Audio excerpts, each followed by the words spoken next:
Hi, welcome to the Social Constructivism Zone of Proximal Development session.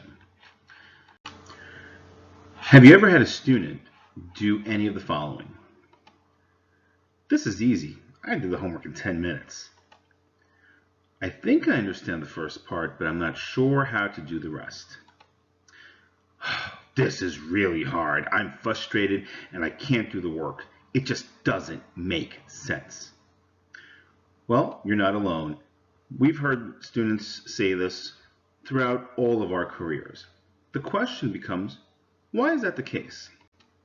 Well, one of the reasons for this is it all depends on where the student is in terms of their being able to complete a task. That overall process is part of what we call the zone of proximal development. The zone of proximal development, also known as the ZPD, has been described as a zone where learning occurs when a child is helped in learning a concept in the classroom. Often children will learn easiest within this zone when there are others involved. This involves a social constructivist method where students act first on what they can do on their own, and then with assistance from the teacher or more knowledgeable other, which can be a student, they learn the new concepts based on what they were doing individually. Once students achieve the goal of the initial activity, their zone grows and they're able to move on and do more.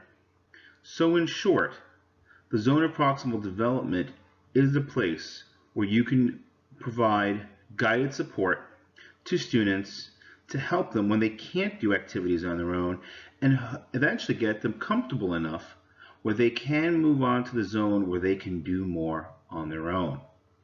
The question that arises is, well, what do we mean by provide guided support to the learner while they're in the zone of proximal development?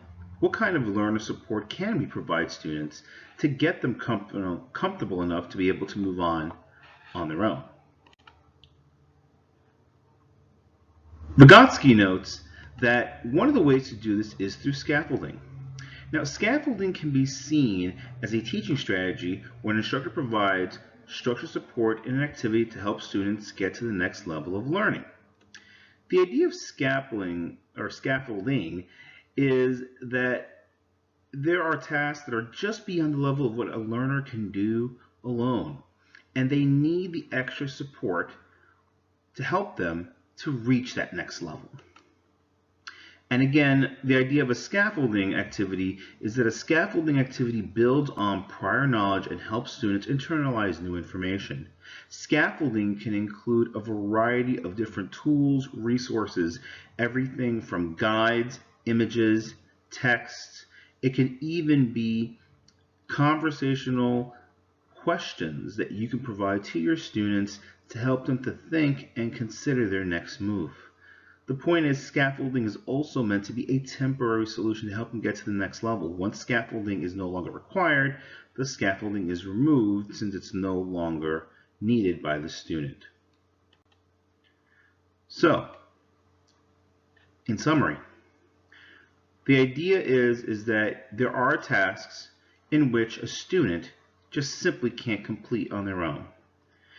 In that case, in order to get them to the zone of proximal development, we need to provide them with the tools, the resources, aka the scaffolds, to help them move from the zone of proximal development to, in this case, the next level where they can at least do things on their own.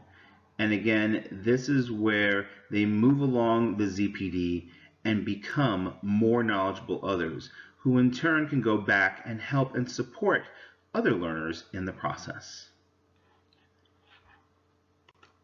At this time, thank you for attending this particular session. Please check out the rest of our theme park and learn more about social constructivism.